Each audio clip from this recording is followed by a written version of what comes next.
time when you had Mormons that really believed that Mormonism was actually true and provable. I, as a young Mormon having questions, looking at the Book of Mormon, I assumed there were really artifacts, that there were languages, that there were people and maps and all those things to back up the Book of Mormon. And it's when I seriously started looking at it that I realized, no, this is not a historical document. If it's not a historical document, God didn't write it because it claims that he is the author of it. So if the Book of Mormon is not true, then Joseph Smith made it up, then there's no truth to Mormonism. Because they can't come up with answers about archaeology and the languages and the people group and all that. So they've had to shift the argument. So the emphasis now is on, let's be positive. Friend, Steve Daly here.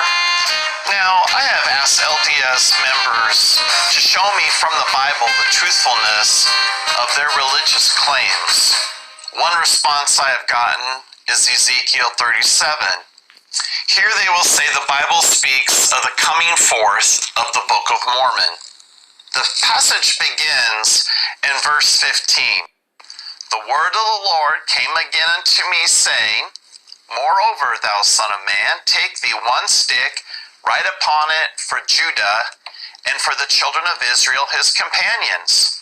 Then take another stick, write upon it for Joseph, the stick of Ephraim, and for all the house of Israel his companions.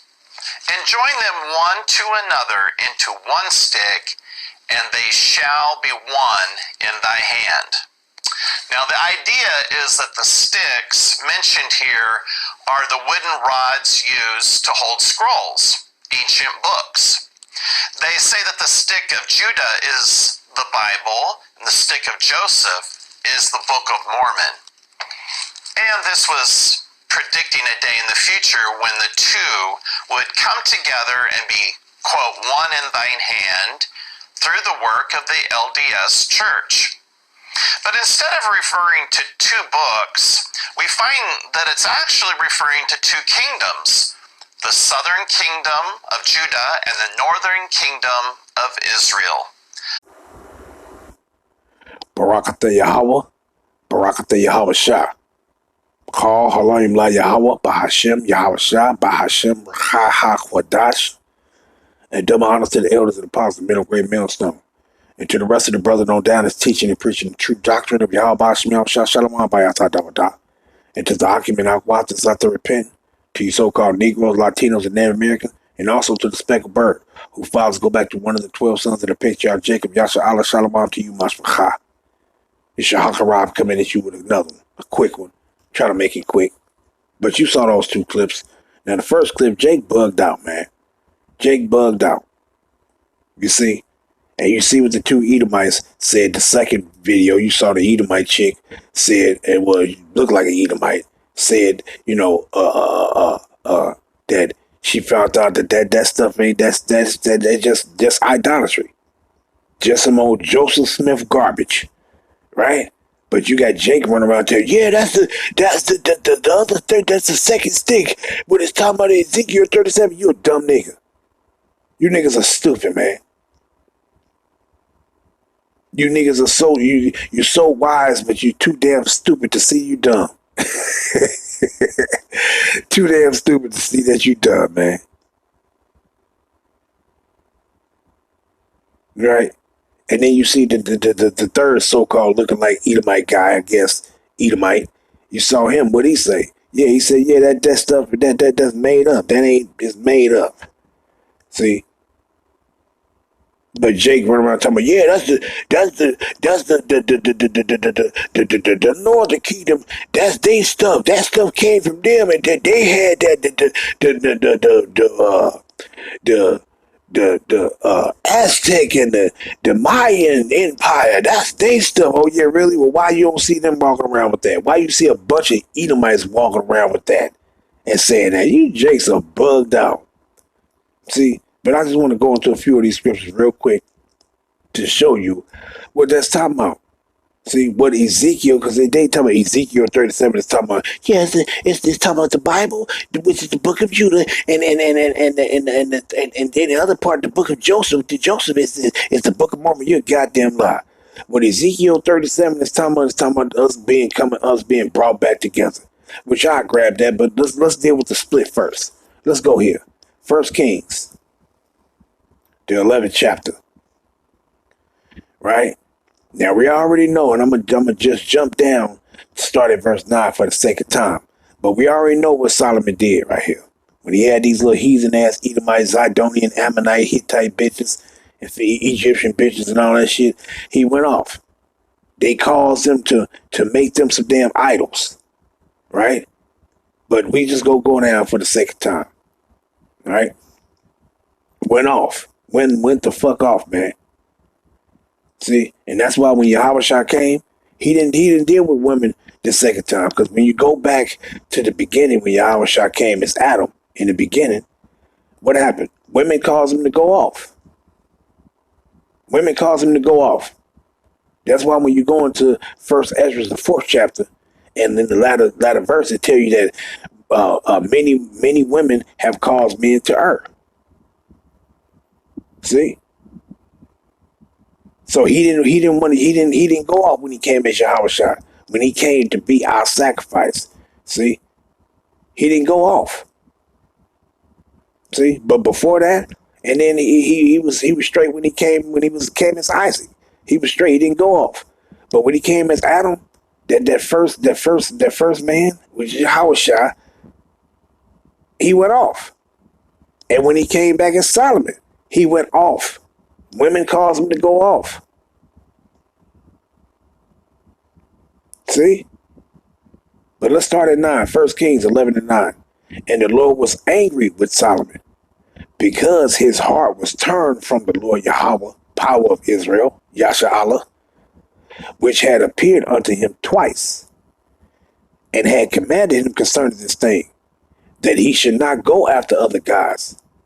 But he kept not that which the Lord commanded, Yahweh commanded.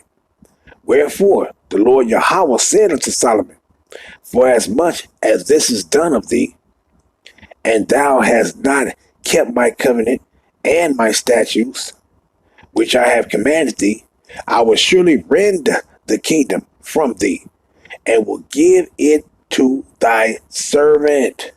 You see? And it says what? Notwithstanding, in thy days I will not do it for David thy father's sake, but I will rend it out of thy hand of thy son, out of the hand of thy son. Verse 13. How about, I will not rend away all the kingdom, but will give one tribe to thy son for David's my servant's sake, and for Jerusalem's sake, which I have chosen. You see? And let's jump down though, right?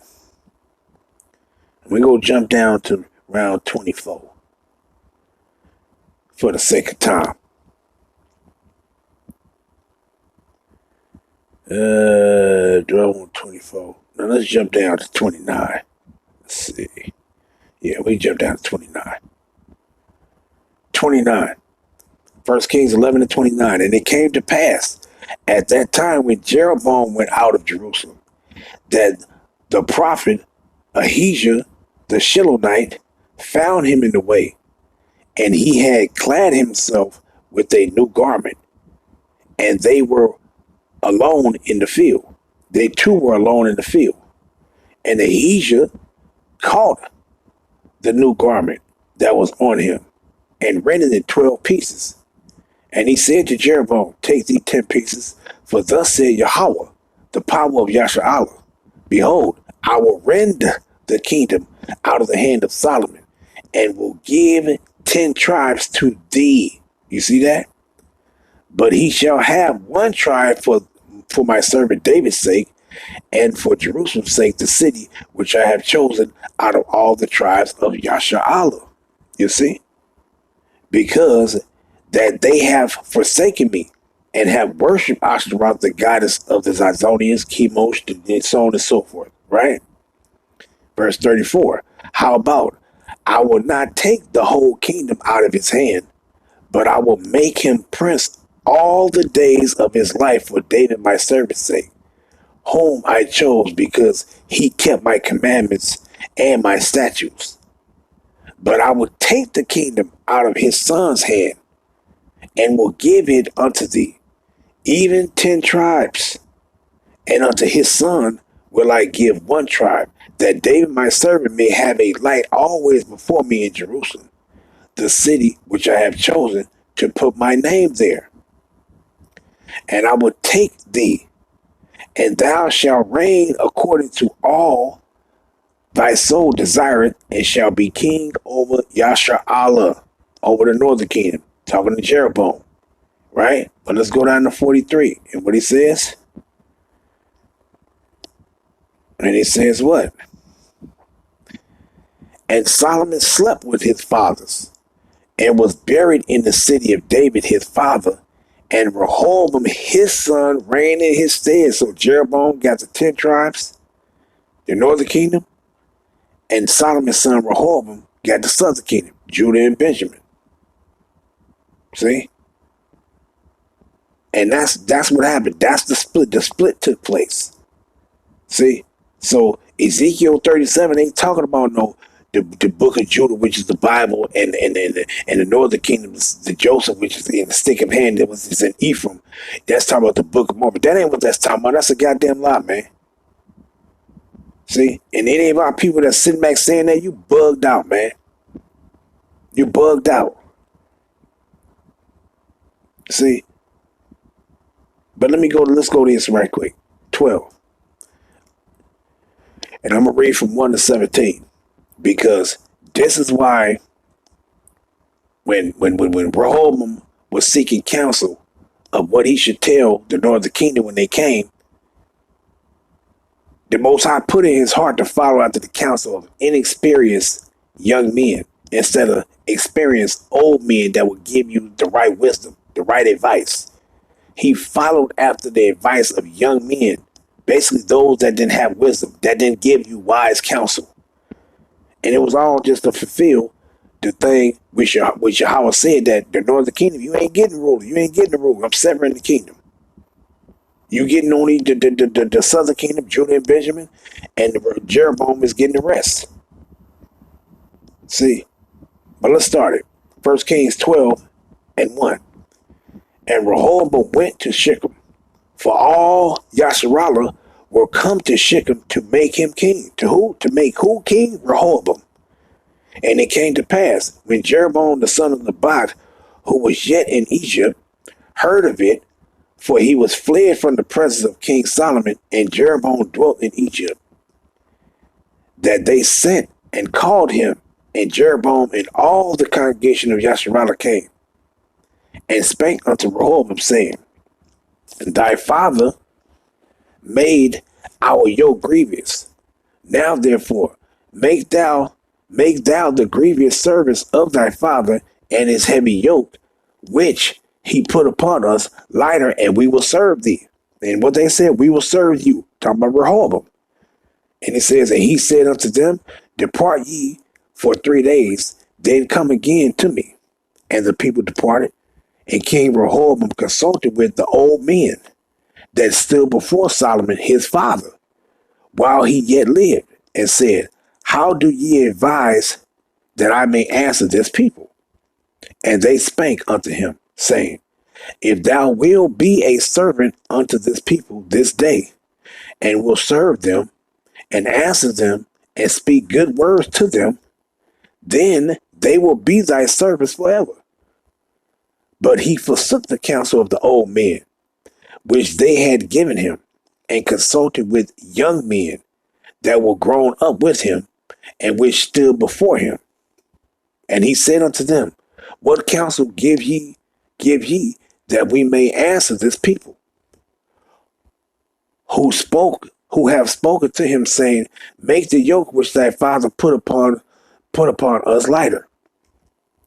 And the young men that were grown up with him spake unto him, saying, Thus shalt thou speak unto this people that spake unto thee, saying, Thy father made our yoke heavy, but make thou it lighter unto us.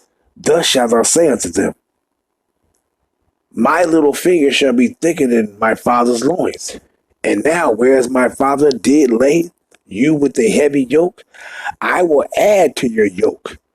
My father had chastened you with whips, but I will chasten you with scorpions. So Jeroboam and all the people came to Rehoboam the third day, as the king had appointed, saying, come to me again the third day.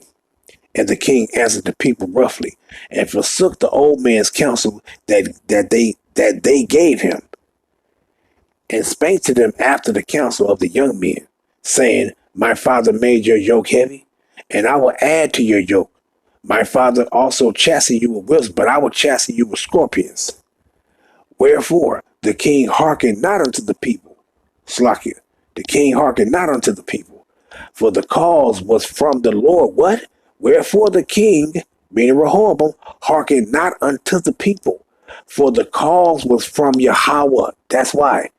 See, he didn't hearken unto them. He didn't hearken unto the wise advice. He hearkened unto the unwise advice. Why? Because it was to fulfill the prophecy or the promise that Yahweh made. Said, look, no, you only get in the southern kingdom. You only get in those two tribes. You only get in Judah and Benjamin. You're not getting the northern kingdom. See? So that's why he did that. And guess what? And what it says? That he might perform his sayings, which Yahweh spake by Ahijah the Shilonite unto Jeroboam the son of Nebat. What? That he was going to get what? The 10 tribes. See? And it says what? So when all Yasharallah saw that the king hearkened not unto them, the people answered the king, saying, what portion have we in David? Neither have we inheritance in the son of Jesse. To your tents, O Yasharallah, now see to thy own house, David. So all Israel departed unto their tents. But as for the children of Yasharallah, which dwelt in the cities of Judah, Rehoboam reigned over them. What it says, but as the children of Yasharallah, meaning the southern kingdom, which dwelt in the cities of Judah, Rehoboam reigned over them. You see that? See? So this is a split. See? So when you go into Ezekiel, let me grab that real quick. Ezekiel. And when you go into Ezekiel 37, let's read this. Let's read it quickly. Quickly now. Quick. Right? And you see what it says right here. Reunion of Judah and Yasharallah. Now, since the sever happened, the northern kingdom went into captivity into Assyria. The southern kingdom, the first captivity the southern kingdom went into captivity into Babylon, Nebuchadnezzar's kingdom.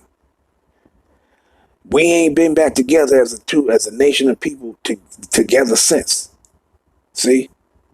And this is what Ezekiel, the 37th chapter is talking about. See?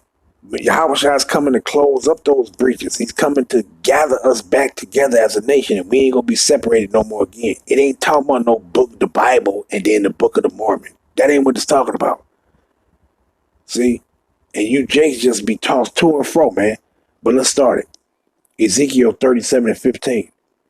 The word of Yahweh came again to me, saying, moreover, thou son of man, take thee one stick, and write upon it for Judah, and for the companion, the children of Israel, his slaki, and for the children of Israel, his companion. Then take another stick, and write upon it for Joseph, the stick of Ephraim, for all the house of Israel, his companion. See? And this is what that chart represents. And that chart, that's still a stumbling block to our people, because they get to whining and griping. Oh man, how you know this and this and this and this? Man, it's places that ain't even on the chart where our people was at, where Israelites are scattered at. See? So a lot of you Jakes are stupid, man. You're dumb as hell. See? Do you see Alaska or matter of fact, do you see Canada on the chart? But we know it's Israelites in Canada. Do you see Australia on the chart? But it's Israelites that's in Australia. See? Do you see the tabernacles of Ham in South Africa or West Africa? Do you see that on there? No, but we know it's Israelites in South Africa and North Africa. East Africa. Israelites, you don't see Palestine on this. Israelites in Palestine. You don't see Iran in this. Israelites in Iran. Like, you people simple as hell, man. But it's just showing on the chart dealing with this westernized stuff where the Israelites were scattered to over here. But y'all got a problem with it. But let's continue, though. I digress. Verse 17. And join them one to another into one stick. and they shall become one in thy hand. And when the children of thy people shall speak unto thee, saying, Wilt thou not show us what thou meanest by these? Say unto them, Thus saith Yahweh power, Behold, I will take the stick of Joseph, which is in the hand of Ephraim, and the tribes of Israel his fellows, meaning the rest of the tribes, and will put them with him, even with the stick of Judah, and make them one stick, and they shall be one in my hand. And that ain't talking about you go take the Bible, the Torah, the Tanakh, and the Gospel, and then you go take that and you go put that with the Book of Mormon, and you go study both of them. You crazy as hell, man. You people stupid. The scriptures is all you need. These 80 books is all you need, man. See? But let's continue. Verse 20. And the sticks wherein thou writest shall be in thy hand before their eyes. And they shall say unto them, Thus said Yahweh Ba'ashem Yahushua, Behold, I will take the children of Israel from among the heathen,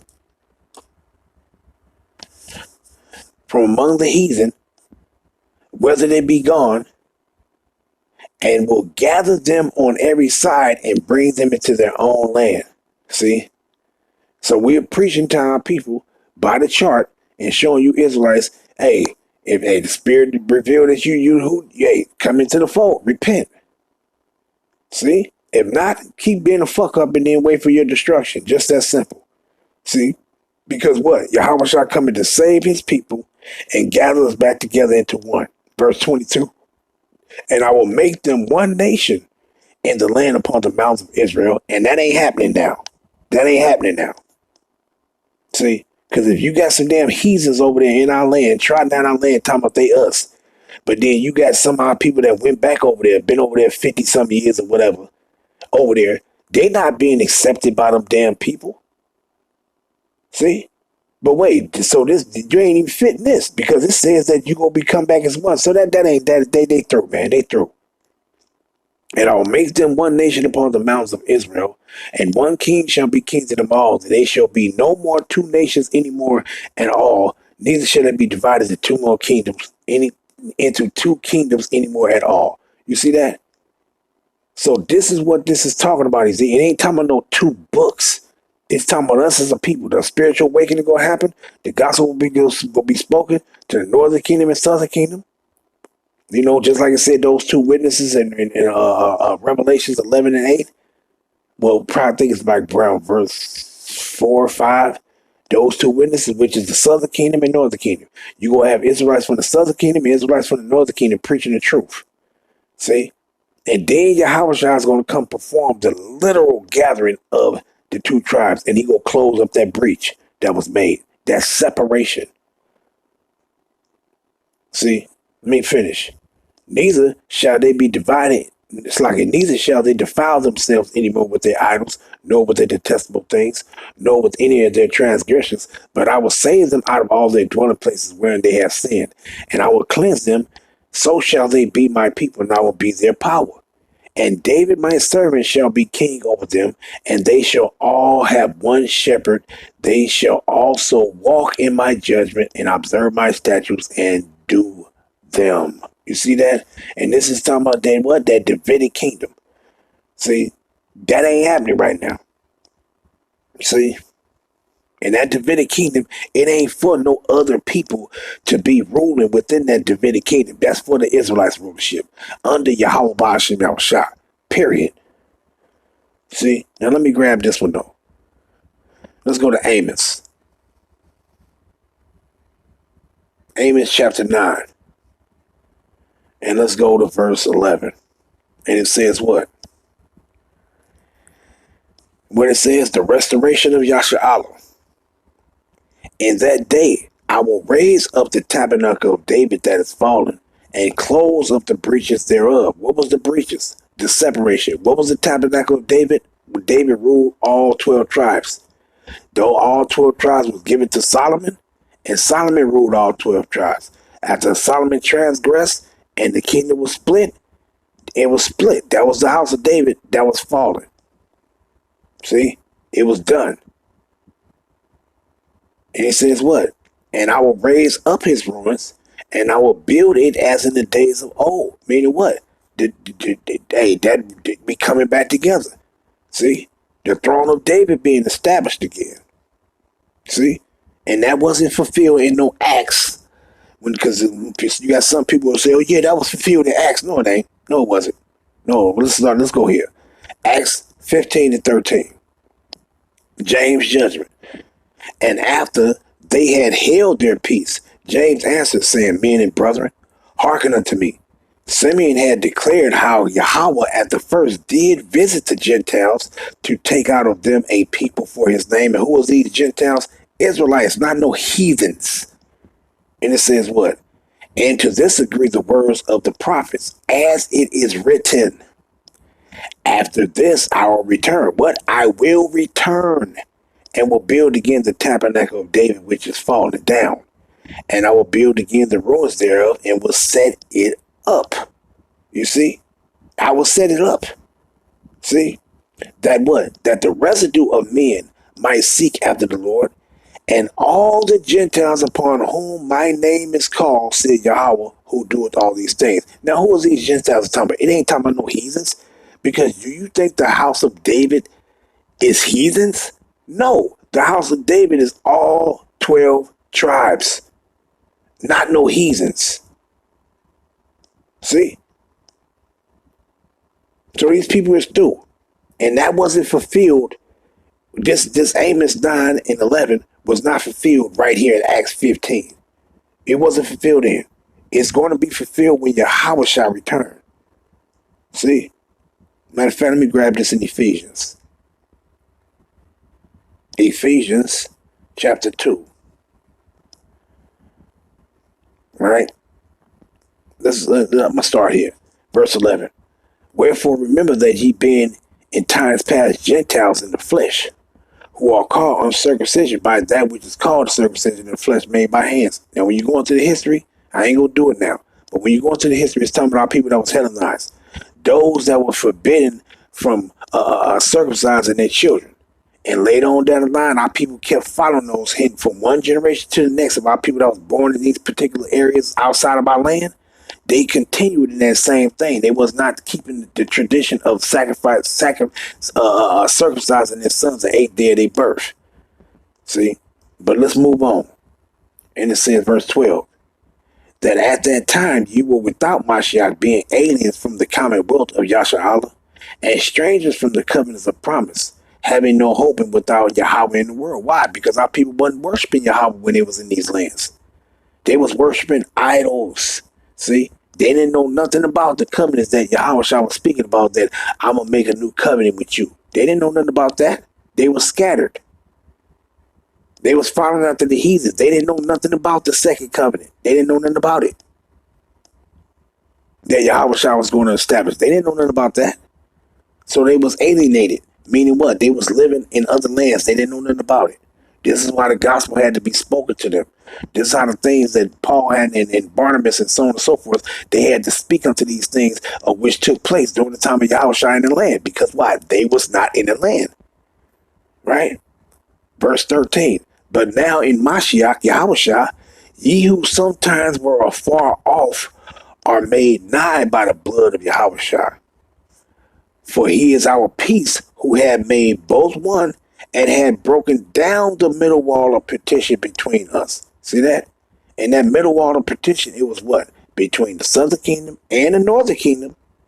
Not that these Ephesians was the northern kingdom, because these Ephesians, you might have had some individuals of the northern kingdom that was among them, but it was predominantly the southern kingdom, because the middle wall of partition that was built up, it was built up between the separation between the northern kingdom and the southern kingdom, and even the southern kingdom among themselves, among the southern kingdom, meaning the Israelites that was living in other lands, that was of the tribe of Judah, they was being called Gentiles. They were separate from those that was born in the land that was worshiping Yahweh.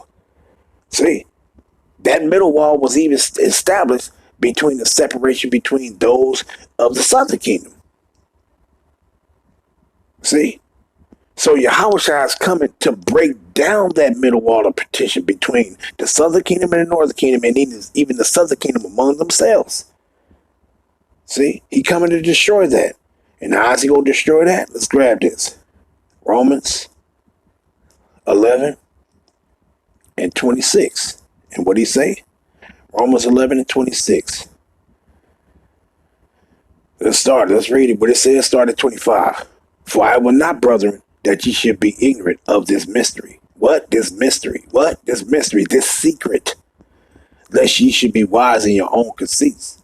That blindness is part has happened to Yasharallah until the fullness of the Gentiles become in. And so all Yasharallah shall be saved. See what? So all Yasharallah be saved. So what does it say pertaining to those? And when you read into that Acts 15, 13 to 17, it says, and the Gentiles, matter of fact, let's just go back to it real quick, right?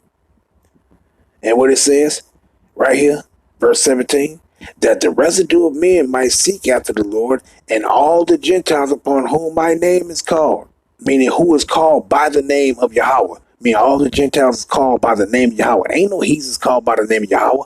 Only Israelites are called by the name of Yahweh. You see?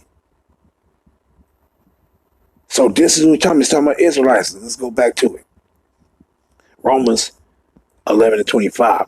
For I will not, brethren, that ye should be ignorant of this mystery, lest ye should be wise in your own conceits, that blindness is part has happened to Yasharallah until the fullness of the Gentiles become in. And so all Yasharallah shall be saved, as it is written, there shall come out of Zion the deliverer, Yahushua, and shall turn away ungodliness from Jacob. You see that? And this is what he's coming to do. He's coming to close up that breach thereof, man. This is what he's doing. This is why he's saying it, what? In Revelation 7, verse 4 to 8. Revelation 7, verse 4 and 8. You see what it say? That 144,000. And it says what? And that great multitude. And I heard the number of them which were sealed. And there were sealed 144,000 of all the tribes of the children of Israel. Of the tribe of Judah was sealed 12,000. Of the tribe of Reuben was sealed 12,000. Of the tribe of Gad was sealed 12,000. Of the tribe of Asher was sealed 12,000. Of the tribe of Naphtali was sealed 12,000. Of the tribe of Manasseh was sealed 12,000. Of the tribe of Simeon was sealed 12,000. Of the tribe of Levi was sealed 12,000. Of the tribe of Issachar was sealed 12,000. Of the tribe of Zebulun was sealed 12,000. Of the tribe of Joseph, which is Ephraim, sealed 12,000. And of the tribe of Benjamin was sealed 12,000. See that? And at verse 9, it's talking about the rest of our people. See? Who? Those Israelites that have been born in foreign lands. See? And when you can look at this time now, we all been born outside of our land. See? Being in the place of our captivity. And that's why Yahushua is coming to close up the breaches thereof. Right? See? So we'll let that suffice for now. See? So our people are finished, man. So understand. Ain't no Ezekiel 37 talking about no Book of Mormons, no in the Bible. It's talking about the children of Israel being unified back together under Yahweh Ba'ashim Yahushua. First the spiritual, then the literal. Shalom, Yasharallah.